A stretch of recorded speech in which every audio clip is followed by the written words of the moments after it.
லித்தியாவை தான் காட்டுறாங்க. கிட்டத்தட்ட ஒரு பெரிய போர் நடந்து அப்படியே அமைதியான மாதிரி எல்லாருமே இறந்து போய் விழுந்து கொடூரமா செத்து கிடக்காங்க. இந்த சைடு நம்ம யூனா உட்காந்துக்கிட்டு இருக்கா. நம்ம டக்காய் உள்ள வந்துட்டு நீ இங்க இருந்து போகலாம், ஏன்னா இந்த லித்தியா முழுக்க மொத்தமா அழிஞ்சு போயிருச்சு, ஒருத்தவங்க கூட உயிரோட இல்ல, உன்ன நான் வச்சு இங்க என்ன பண்றது, சரி நீ கிளம்பு அப்படிங்கிற மாதிரி சொல்லுவான். அதை கேட்டு நம்ம யூனாவும் பயங்கரமா ஷாக் ஆகிட்டு என்ன சொல்றான்னு கேட்பான். ஆமா, ஒரு பெரிய போருக்கு அப்புறம் எல்லாருமே இறந்து போயிட்டாங்கிற மாதிரி சொல்லுவான். சைடு கேப்ல நல்லவன் ஆயிரான்னு பாத்தியா, இன்னுமே நீ என்னோட ஊர் மக்களை அழிச்சதுக்காக நான் உன் மேல வெறியாதான் இருக்கேன், என்னோட கடைசி மூச்சு இருக்க வரைக்கும் நான் உன்னை பழி வாங்கியே தீர்வேங்கிற மாதிரி பயங்கரமா கத்தி அவளோட வேடாச்சை பயன்படுத்தி நம்ம டக்காயை அட்டாக் பண்றா. நம்ம டக்காயும் உன்னோட ஸ்வாட வச்சு டிஃபென்ஸ் பண்றான். அப்ப நீ உண்மையிலேயே என் கூட சண்டை போகணும்னு ஆசைப்படுறியா அப்படின்னு கேட்கறான். நம்ம யூனாவும் ஆமா அப்படிங்கிற கத்துறா. அப்படியே இந்த சீனை கட் பண்ணி நம்ம ரெக்னாஜியை காட்டுறாங்க. கேரட்டியை பாக்குறதுக்காக வந்திருப்பாங்க. கேரட்டியும் ரெக்னாஜியை பார்த்துட்டு பயங்கரமா ஃபீல் பண்ணி அழுவுறா. நம்ம ரெக்னாஜியும் இந்த போர்ல நம்ம நாட்டு மக்கள் எல்லாருமே இறந்துட்டாங்க, ஒருத்தர் கூட உயிரோட இல்ல, அட்லீஸ்ட் நீனாது இங்க இருந்து தப்பிச்சு ஓடிரு அப்படின்னு சொல்லுவாங்க. அப்ப டக்குன்னு அந்த இடத்துக்கு ஹெர்கண்ட் வந்துருவாரு. அந்த கேரட்டியை பார்த்தோன்னே என்னம்மா நீ அந்த விவியான் கிட்டே இருக்க, நவுண்டி இந்த பக்கம் வா அப்படிங்கிற மாதிரி கத்துவாரு. கவலைப்படாதீங்க, இது ஒன்றும் விவியான் இல்ல, இது என்னோட ஃப்ரெண்டு ரெக்னாஜி, என்னோட லைஃப்ல என்னோட பெஸ்ட் ஃப்ரெண்ட் அண்ட் என்னோட ஒரே ஒரு ஃப்ரெண்டு, என்னோட எல்லாமே இவங்க தான் ரெக்னாஜி அப்படிங்கிற மாதிரி சொல்லுவா. அதை கேட்ட ஹெர்கண்டும் அதான் விஷயமா, இந்த விவியான் உன்னை நல்லா ஏமாத்தி வச்சிருக்கு, இது உண்மையிலேயே ஒரு விவியான் அப்படிங்கிற மாதிரி சொன்னோன்னே நம்ம ரெக்னாஜி பயங்கரமா டென்ஷன் ஆயிட்டு எதுவும் பேசாத அப்படின்னு அட்டாக் பண்ண வருவாங்க நம்ம ஹெர்கண்ட. அப்ப டக்குன்னு ஹெர்கண்ட ஒரு துப்பாக்கி எடுத்து ஷூட் பண்ண போக டக்குன்னு ரெக்னாஜி மேல ஃபயர் அட்டாக் பண்றது. ஏன் அந்த ஃபயர் அட்டாக் நம்ம கேரட்டி மேலேயும் பெற்றது. உடனே ரெண்டு பேருமே அப்படியே விழுந்துடுறாங்க. அப்ப திடீர்னு வெளியே ஒரு வாய்ஸ் என்னன்னு பார்த்தா நம்ம ஆலஸ். அதுக்கப்புறம் தான் தெரியுது இந்த ஷூட்டை பண்ணது நம்ம ஹெர்கண்ட் இல்ல ஆலஸ்னு. அதுக்கப்புறமா இங்க நம்ம கேரட்டியும் உள்ள ரெக்னாஜி உண்மையிலேயே நீங்க விவியானா அப்படின்னு பயங்கரமா ஃபீல் பண்ணி அழுவுறா. அப்ப திடீர்னு அங்க ஒரு சத்தம், யாரு நீங்க அப்படிங்கிற மாதிரி கேரட்டி கேக்குறா. அது வேற யாரும் இல்ல, நம்ம குஷே தான். நானும் என்னோட ஏஞ்சலும் உன்னை காப்பாத்துறதுக்காக தான் இங்க வந்திருக்கோம் அப்படிங்கிற மாதிரி சொல்லுவாங்க. இந்த சீனை கட் பண்ணி அப்படியே நம்ம டேரனை காட்டுறாங்க. அவங்க தன்னோட கோட்டைக்கு வர எல்லாத்தையுமே அடிச்சு போடுறாங்க. அப்படியே வெளியே வந்து பார்த்தா நம்ம ஷால்க் அங்க நிக்கிறான். பயங்கரமா எல்லாரும் கூடயும் சண்டை போட்டுக்கிட்டு இருக்க போல அப்படிங்கிற மாதிரி ஷால்க பார்த்து டேரன் கேட்க இல்ல இல்ல அப்படிலாம் ஒண்ணும் இல்ல அப்படிங்கிற மாதிரி சொல்லுவான். நம்ம என்னதான் சண்டை போட்டாலுமே இங்க இருக்க நாட்டு மக்கள் எல்லாருமே செத்து போயிட்டாங்க. ஏன் என்னோட நாட்டு மக்களை பாதுகாக்கிறதா என்னோட ஒரே குறிக்கோள். ஆனா இப்ப அதையும் என்னால செய்ய முடியல, இருந்தாலும் நான் முயற்சி நான் விட்டு கொடுக்க மாட்டேன். நம்ம இப்ப நியூ டீமன் கிங்க தேடுறதுக்கான நேரம் வந்துருச்சு. அதெல்லாம் நான் சொல்ல வேண்டிய அவசியமே இல்லை, இந்த பேப்பரை உனக்கு சொல்லும். ஃபைனல் ஐலாண்ட், அந்த ஐலாண்டை பத்தின டீடைல்ஸ் இந்த பேப்பர்ல இருக்கு. இந்த பேப்பரை எடுத்துக்கோ, எடுத்துட்டு இங்க இருந்து கிளம்பு, இதுக்கப்புறம் உன்னை பிடிச்சு வைக்கிறதுக்கு யாருமே இல்லை, நீ இங்க இருந்து போகலாம் அப்படிங்கிற மாதிரி டேரன் சொல்ல நம்ம ஷால்க்கும் ரொம்ப நன்றி, நான் என்னோட பெஸ்ட்டை கண்டிப்பா பண்ணுவேன் அப்படின்னு சொல்லிட்டு அங்க இருந்து போறான். அப்படியே கட் பண்ணா இந்த பக்கம் நம்ம யூனாவை தான் காட்டுறாங்க. நம்ம டக்காயை பயங்கரமா அட்டாக் பண்ணிட்டு இருக்கான். நம்ம டக்காய் திருப்பி அட்டாக் கூட பண்ணல, ஜஸ்ட் தப்பிச்சுக்கிட்டு தான் இருக்கான். ஏன் அவனை அட்டாக் பண்ற சிச்சுவேஷன் வந்தாலுமே அது பெருசா நம்ம டக்காய்க்கு எந்த இம்பாக்டும் ஏற்படுத்தல. நான் நினைச்சதை விட நீ ரொம்பவே வீக்கா இருக்க, நான் தான் அவனை தப்பு கணக்கு போட்டுறேன், சரி அப்புறமா நம்ம மோதலாங்கிற மாதிரி போவான். போவாத, நான் சண்டை போடுறேன் நில்லு அப்படிங்கிற மாதிரி நம்ம யூனாவும் கத்துவா. அப்ப திடீர்னு வாசல்ல நம்ம சோஜரை வந்து நிப்பான். எப்படின்னு பார்த்தா நம்ம யூனா தான் நம்ம சோஜரை வரதுக்காக சில மார்க்ஸ் எல்லாம் வந்து வச்சிருப்பா. ஆனாலும் நீ வந்து அந்த எலும்பு கூட சண்டை போட்டு இங்க வருவேன்னு நான் எதிரே பார்க்கல அப்படிங்கிற மாதிரி சொல்லுவா. இதை கேட்ட நம்ம டக்காயும் சிரிச்சுக்கிட்டே இதெல்லாம் உன்னோட பிளான் தானா, சூப்பர் சூப்பர், ஆமா நீ தானே அந்த சோஜரோ த ஸ்வாட் மேன் அப்படின்னு கேட்பான். நம்ம சோஜரோவும் எனக்கு பயங்கரமா போர் அடிச்சிட்டு இருந்துச்சு, இங்க வந்ததுல இப்பவே ஒரு இன்ட்ரெஸ்டிங்கான விஷயம்னா நீதான், சரி நம்ம ரெண்டு பேரும் சண்டை போடலாமா அப்படிங்கிற மாதிரி நம்ம சோஜரை கேட்பான். அதுக்கு நம்ம டக்காயும் நம்ம ரெண்டு பேரும் சண்டை போட்டோம்னா கண்டிப்பா ஒருத்தர் இறந்து போயிரும் அப்படிங்கிற மாதிரி சொல்லுவான்.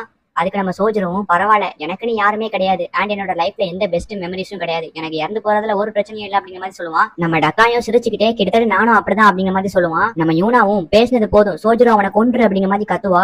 சரி சண்டே ஆரம்பிக்கலாம் அப்படிங்கிற மாதிரி ரெண்டு பேரும் அட்டாக் பண்ணுவாங்க. நம்ம சோஜரும் நம்ம டக்காய் அட்டாக் பண்ணலான்னு பார்க்கும்போது நம்ம டக்காய் நம்ம சோஜரோட வாழை அப்படியே அட்டாக் பண்ணி பறக்க விட்டுருவோம் மேல. அதுக்கப்புறம் நம்ம சோஜரோவை லாக் பண்ணி நம்ம சோஜரோட வயிற்றுலேயே கிளிக்கலான்னு சொல்லிட்டு பார்ப்பான். பட் நம்ம சோஜரோக்கு பெருசா எந்த அடியுமே ஏற்படுத்தாது. நம்ம சோஜரோவை பார்த்து நம்ம டக்காய் ஷாக் ஆயிருவான். அதுக்கப்புறம் நம்ம சோஜரோ நம்ம டக்காயோட கையை அப்படியே திருப்பி அவனோட கத்திய அவனுக்கு எதிராகவே அட்டாக் பண்ணுவான். சொல்ல போனா அந்த அட்டாக்ல நம்ம டக்காயை ரெண்டு துண்டா பொழந்து வெட்டிடுவான் நம்ம சோஜரோ. சோ இதோட பாத்தீங்கன்னா டேரனை தான் காட்டுறாங்க. நம்ம டேரனை பாக்குறதுக்காக குஷே வந்திருப்பாரு. உன்னோட கிராமம் இப்படி அழிஞ்சு போயிருக்க அழகா பாத்துக்கிட்டு இருக்கியா அப்படிங்கிற மாதிரி நம்ம குஷே டேரனை பார்த்து கேட்க, ஆமா நீ யாரு, ஆர்டியாவை சேர்ந்த சோல்ஜரா அப்படிங்கிற மாதிரி கேட்பான் நம்ம டேரன். இங்க எல்லாமே முடிஞ்சு போயிருச்சு அப்படித்தானே, சரி உன்னையும் முடிச்சுக்கிறேன், உன்னோட டைம் இதோட முடிஞ்சிருச்சு, உன்னோட கடைசி வார்த்தை என்ன நான் தெரிஞ்சுக்கலாமா அப்படிங்கிற மாதிரி குஷே டேரனை பார்த்து கேட்க, டேரனும் எனக்கு ஒரு ஹீரோ வேணும், அவன் ரொம்ப சக்திசாலியா இருக்கணும், இந்த உலகமே இந்த மக்களே அவனை நம்பணும், எந்த பிரச்சனை வந்தாலும் இந்த நாட்டோட தலைவன் எங்களை காப்பாற்றுவாங்கிற நம்பிக்கை அந்த ஹீரோ இந்த மக்களுக்கு ஏற்படுத்தி கொடுக்கணும், அந்த மாதிரியான ஒரு ஹீரோ எனக்கு வேணும் அப்படிங்கிற மாதிரி டேரன் கேட்பாங்க. இதை கேட்டோன்னு நம்ம குஷேவே ஷாக் ஆயிடுவான் பயங்கரமா. இந்த மாதிரியான ஒரு பதில் டேரன் கிட்ட இருந்து வரும் நான் எதிர்பார்க்கவே இல்லை அப்படிங்கிற மாதிரி சொல்லுவான். நான் உன்னோட பொண்ணு கேட்டி கிட்ட இதே கேள்விதான் கேட்டேன், அவன் என்ன சொன்னா தெரியுமா, என்னோட அம்மாவை காப்பாத்தணும் அப்படின்னு சொன்னான் அப்படிங்கிற மாதிரி டேரன் கிட்ட நம்ம குஷே சொன்னோன்னே நம்ம டேரனும் சிரிச்சுக்கிட்டே டக்குன்னு அவளோட வாளை எடுத்து நீட்டுவாங்க சண்டை போடுற மாதிரி. சோ இதோட இந்த சீனை கட் பண்ணி அப்படியே கட் பண்ணா நம்ம லூனாவை தான் காட்டுறாங்க. அவளும் நம்ம எரியா அடிக்கியாட்ட இருந்து தப்பிச்சு ஓடிக்கிட்டு இருக்கா. சோ போற வழியில நிறைய மக்கள் வந்து இறந்து கிடக்கிறத பார்த்து பயங்கரமா வந்து மறுபடியும் பயந்து போறா. அப்ப திடீர்னு அவ வந்து பயங்கரமா இருமுறா. என்னன்னு பார்த்தா வாயில இருந்து ரத்தம் வர ஆரம்பிச்சிருச்சு. சோ பயங்கரமா இருமி ரத்தத்தை வந்து கக்குறா. எதனால இப்படி நடக்குது, ஒருவேளை எலியா எமல ஸ்லோ பாய்சன் எதுவும் ஆட் பண்ணிருப்பாளா அப்படிங்கிற மாதிரி யோசிச்சு பாக்குறா. சோ பயங்கரமா இருமல் வந்தனால அவளால முடியாம அப்படியே கீழே விழுந்து கண்ணை மூடிடுறா.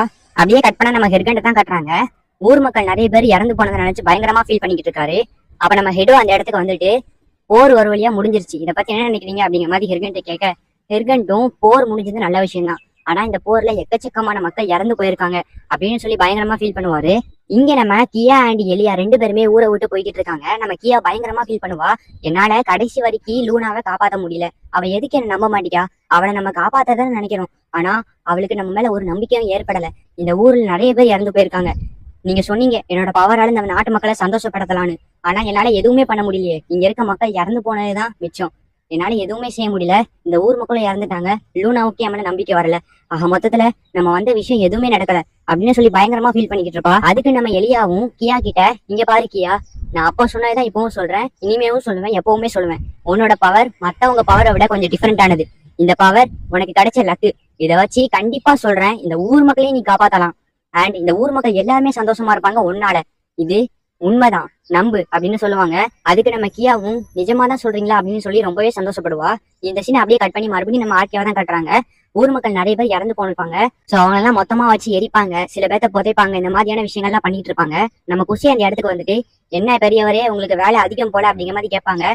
என்னப்பா தம்பி வேலை, இன்னைக்கு நான் இவ்வளவு கஷ்டப்பட்டு வேலை பாக்குறேன்னா ஒரு 2 நாள் படுத்து தூங்குனா அதோட களைப்பு போயிரும், ஆனா இங்க இறந்து போன மக்கள் இனிமே எப்ப நினைச்சாலும் திரும்ப உயிரோட வரமாட்டாங்க, என்ன போரு போரு போருன்னு எப்ப பார்த்தாலும் சண்டை போட்டு அவங்களுக்கு இவங்க அடிச்சுக்கிட்டே இருக்காங்க, இதனால நாட்டு மக்கள் தான் நிறைய பேர் இறந்து போறாங்க, இது ஏன் அவங்களுக்கு புரியவே மாட்டேங்கி, இங்க நடந்த போரு நாட்டு மக்களோட சந்தோஷத்தை ஏற்படுத்தி கொடுக்கும்னு நினைச்சோம், ஆனா நாட்டு மக்கள் இறந்து போனதேதான் மிச்சம், இதுக்கு இந்த போர் நடக்காம இருந்திருக்கலாங்கிற மாதிரி அந்த பெரியவர் சொல்ல, நம்ம குஷியும் அதை கேட்டுட்டு இது உண்மையிலேயே உண்மைதான் அப்படிங்கிற மாதிரி சொல்லுவாரு. கட் பண்ணா நம்ம சோஜிரோவும் லூனாவும் அங்க இருந்து போய்கிட்டு இருப்பாங்க.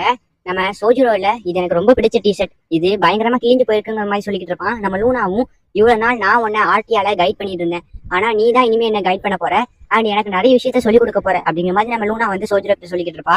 ஊர்ல இருக்க விஷயத்தெல்லாம் கிளியர் பண்ணும்போது நம்ம ஹிடோ அந்த மான்ஸ்டரை பாப்பாங்க. அந்த மான்ஸ்டருக்குள்ள போய் பார்த்தா நம்ம நிக்கிலோ வந்து தலையில்லாம இறந்து கிடப்பா.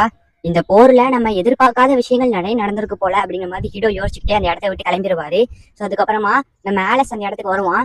எதுக்காக ஆலஸ் வந்திருக்கான் அப்படின்னா, நம்ம ஹிடோ கிட்ட அந்த கோல்டு ஸ்டார் இருக்கு, சோ அதை எடுக்கிறதுக்காக தான். இங்க பாரு, ஒழுங்கா அந்த கோல்டு ஸ்டார் என்கிட்ட தந்துரு அப்படிங்கிற மாதிரி ஆலஸ் துப்பாக்கி எடுத்து ஹிடோ பண்ணிட்ட. ஹிடோ வந்து வில்லத்தனமா ஒரு சிரிப்பை போடுவான். சோ இந்த சீன் அப்படியே கட் பண்ணி ஒரு வருஷத்துக்கு முன்னாடி காட்டுறாங்க. இங்க ஜெல் கிங்கிற அபிஷியல் வந்து டீமன் கிங் இறந்து போயிட்டனால புது டீமன் கிங்க தேடுற முயற்சியில இருப்பாரு. சோ அதுக்காக வந்து அதை பத்தி யோசிச்சுட்டு வந்து வெளியே வருவாரு. சோ வெளியே வரும்போது யூகாங்கிற ஒருத்தன் வந்துட்டு, இந்த மாதிரி நான் வந்து டீமன் கிங்கா இருக்க போறேன், இனிமே இந்த ஊருக்கு நான் தான் ஹீரோவா இருக்க போறேன் அப்படிங்கிற மாதிரி சொல்லிட்டு இருப்பான். அதுக்கு நம்ம ஜெல்கியும், நீ பவர்ஃபுல்லான ஆளுதான், இருந்தாலுமே நம்ம நாட்டு மக்களோட உயிரில விளையாடுற மாதிரி இருக்கே அப்படிங்கிற மாதிரி யோசிச்சுட்டு இருக்கும்போது நம்ம எலியாவும் அதுக்கப்புறம் கூட ஒரு பொண்ணு வருவாங்க. அந்த பொண்ணு வந்து ஒரு வருஷத்துக்கு முன்னாடி நம்ம எலியாவோட ஸ்டூடெண்ட். சோ அந்த பொண்ணு வந்துட்டு ஜெல்கி கிட்ட, நீங்க புது டீமன் கிங்க தேடுற முயற்சியில இருக்கீங்க போல அப்படிங்கிற மாதிரி கேட்பா. அதுக்கு நம்ம யூகா வந்துட்டு, அப்படியா, அது வந்து பழைய செய்தி, இப்ப வந்து அந்த புது டீமன் கிங், அந்த புது ஹீரோ கிடைச்சிட்டான், அது வேற யாரும் இல்ல நான் தான் அப்படிங்கிற மாதிரி நம்ம யூகா சொல்லுவான். அதுக்கு நம்ம ஜெல்கியும், அப்படியா, அது என்னால சரியா சொல்ல முடியல, எனக்கு குழப்பமா இருக்கு அப்படிங்கிற மாதிரி சொல்லுவாரு. அதுக்கு அந்த பொண்ணும் ஜெல்கிய பார்த்து, இன்னுமே எனக்கு கிளியரா புரிஞ்சிருச்சு, நீங்க இன்னுமே அந்த டீமன் கிங், புது டீமன் கிங்க முடிவு பண்ணலன்னு எனக்கு தெரிஞ்சிருச்சு.